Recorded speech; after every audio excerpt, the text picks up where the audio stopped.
guys, so I said I would give a quick tutorial on how to do like the icicle part, like this part of the shoe to actually make it look like ice.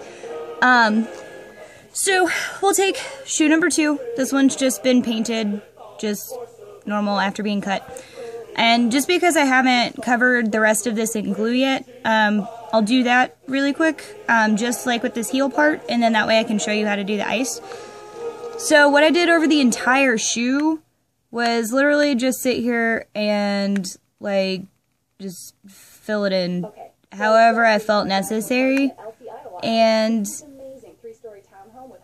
yeah, you just do this over the entire thing, if you can see that. It's just putting like thick globby layers on. They don't have to be perfect because you're going to cover it anyways.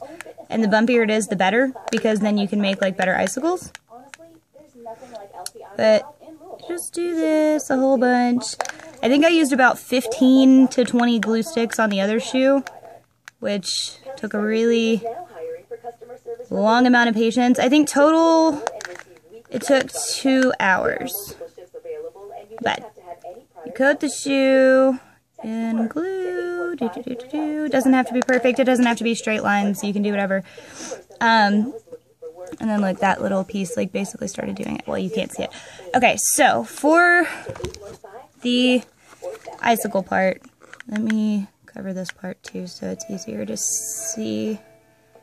Because I know it's probably going to be a pain. Okay. Almost.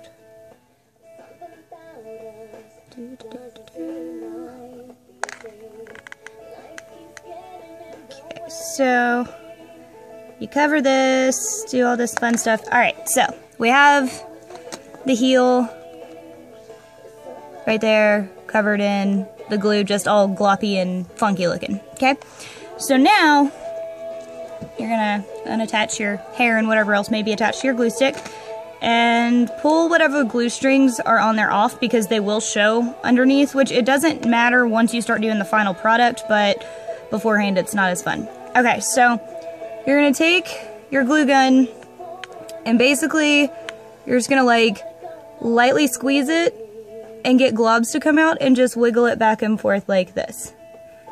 And then it's just gonna put like little strings of glue like here and there.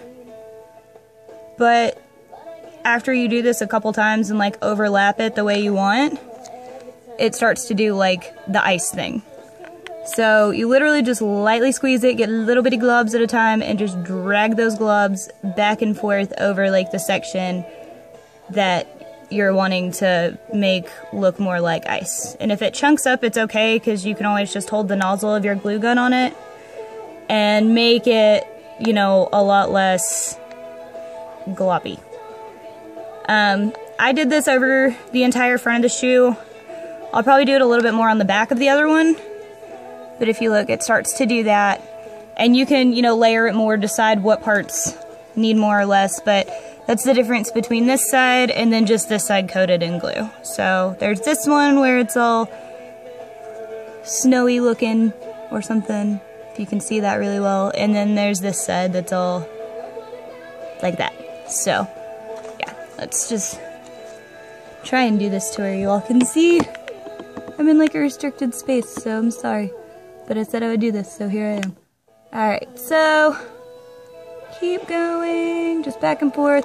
You want to go kind of quickly because then it leaves like little air pockets, and then you can overlap other pieces over it and get like little open spaces. So it's more like if like ice were just randomly dripping.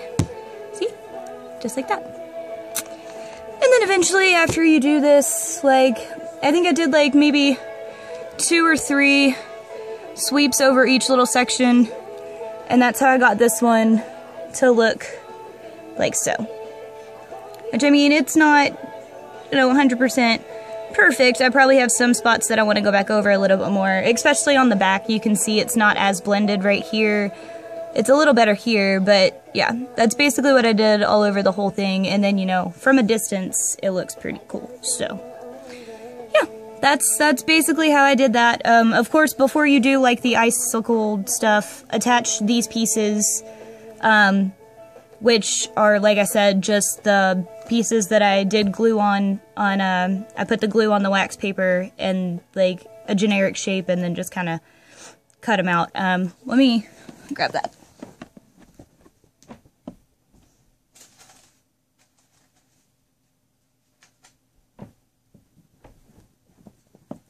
So, this is what the one for the front of the shoe looks like, and then you just nip off the edges to make it, you know, sharper. And then these are the ones that would go, like, on the sides here. Like, that's what this one is. I left it with, like, a little bit of a tail, because then you can run that tail along the edge of the shoe right here, and it'll blend a lot better into the bottom. Just a preference thing, really. But, yeah, I think that covers anything. If you all have more questions, feel free to ask. Thanks!